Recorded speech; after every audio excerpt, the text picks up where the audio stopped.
美海军陆战队滨海作战团是去年3月通过整编夏威夷部队而成，专门执行远征作战任务，主要应对的是现代作战常见的导弹攻击。其特点是短小精悍，讲究小单位高效率，在射程内的多个离岛上确保攻击据点，阻止敌方舰艇或战机进入。由于队员组成可机动性打散，因此不需要专门的基地作为据点。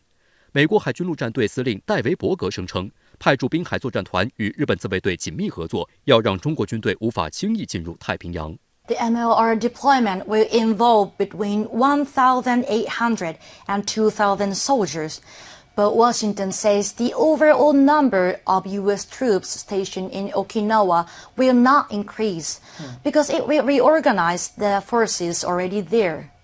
The Japanese government says the MLR will bolster deterrence and the response capabilities of the Japan-U.S. alliance. 美国在这部署这些兵力，应该就是说做无用功。因为如果说是两栖作战力量在没有制海制空权的情况下，是无法随行两栖大规模作战的。不管它部署再多的这种海军陆战队也好，陆海滨海的这种作战团也好，对于整个的地区形势来讲，只有恶化作用，但起不了那种所谓的根本的扭转战局的作用。英国广播公司注意到，拜登正寻求与所谓第一岛链盟友国家合作来应对中国崛起。观察指出，美军势力不仅在台湾岛以北的冲绳继续强化，还增加了与台湾岛以南的菲律宾军方的合作。多年来一直宣称要用岛链战略来牵制中国的美国海军战争学院海洋策略教授詹姆斯·霍尔姆斯认为，现在美军在亚太地区的部署类似于过去冷战初期的态势，回到了海上战略领域。实际上，把第一岛链盟友不断往前拱的同时，美军自己的部队部署方向则是往第二岛链后撤，其中关岛基地的战略性凸显。美国国防部2023财年国防预算以太平洋威慑倡议专项的名义中编列61亿美元经费，用于推进关岛防御、导弹预警和跟踪能力建设。今年1月，美国海军陆战队还在关岛举行了布拉兹营海军陆战队基地的启用仪式，这是自二战结束之后70多年来美军在关岛建立的第一个同类基地。此外，美国空军也在位于关岛附近的天宁岛扩建机场，预计将部署14架大型空中加油机，以支援关岛安德森空军基地。有分析指出，关岛距离中国仅3000公里，早已不安全，因此美军也申请超过8亿美元来强化当地的导弹防御体系，用于第一波防御架构设计和开发。据悉，这一防御架构将包括在20处地点增加感测器、雷达与通讯设备，整合终端高空区域防御系统及萨德使用的 AN-TPY-2 型 X 波段雷达，以及美国海军宙斯盾驱逐舰上的 SPY-6 雷达系统的数据，提升即时预警能力。We are driving to meet Indo-PACOM's requirement for a persistent 360-degree layered defense capability on the island against simultaneous raids of cruise, ballistic, maneuvering, and hypersonic missile threats. We are delivering operational capability in phases to meet these clear warfighting needs. 从目前情况看，美国人对现在的所谓弹道导弹威胁，特别是高超音速导弹的威胁，看的是越来越重。至少在心理上，它已经造成了很大的压力了。他在关岛这个方向部署这种反弹道导弹的这种武器装备，实际上并不能够有效的预防我们讲高超音速武器。除了它速度快，还主要的一个它有非常强的这种机动变轨的这种能力。从目前现有的情况看，能够有效防御这种高超音速武器的这种技术兵器，从目前来讲，还是整个世界上都是比较缺乏的。相关话题来连线特约评论员吴卫。吴先生您好。在支持广岛峰会召开前夕，美国海军尼米兹号航母打击群将风尘仆仆地停靠日本佐世保美军基地，这是时隔9年再次由美军航母光顾佐世保。另一方面，日本媒体透露，北约计划于明年在日本东京开设联络处。有评论称，这是日本政府引狼入室，您对此怎么看呢？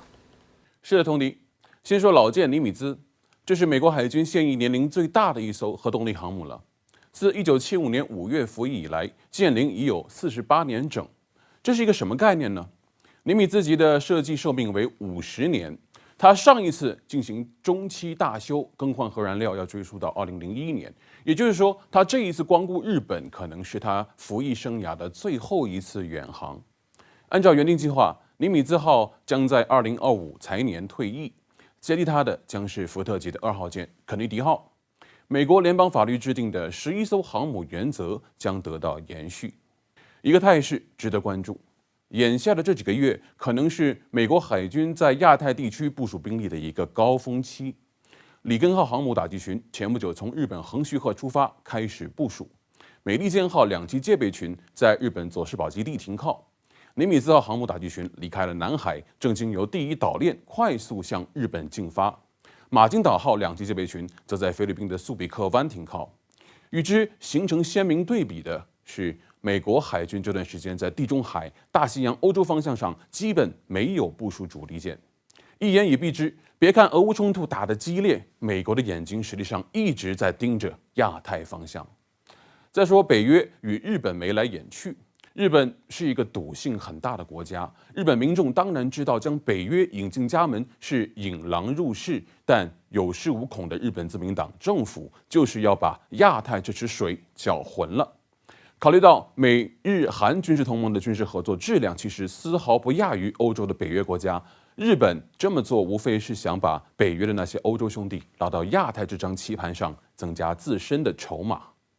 另一方面，已故前首相安倍晋三的日本国家正常化当中很重要的一个实现路径，就是让日本自卫队走出亚太，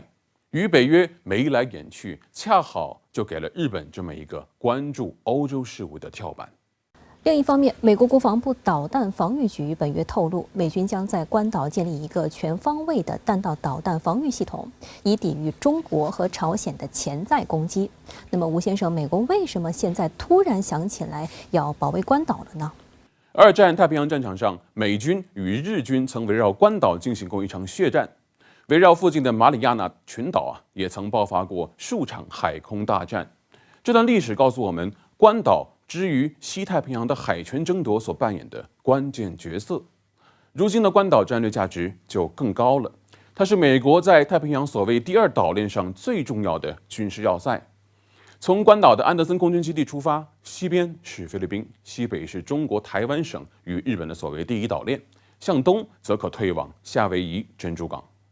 可以说，关岛是美国在西太平洋上承前启后的一个关键的战略节点。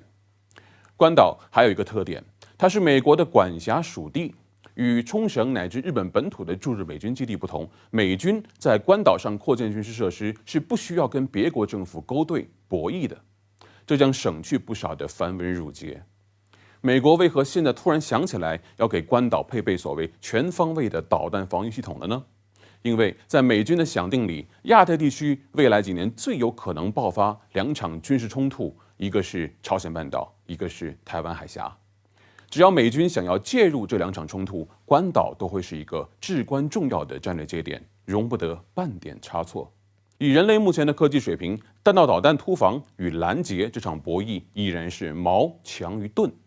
美国其实并没有把握真正护住关岛城门不失。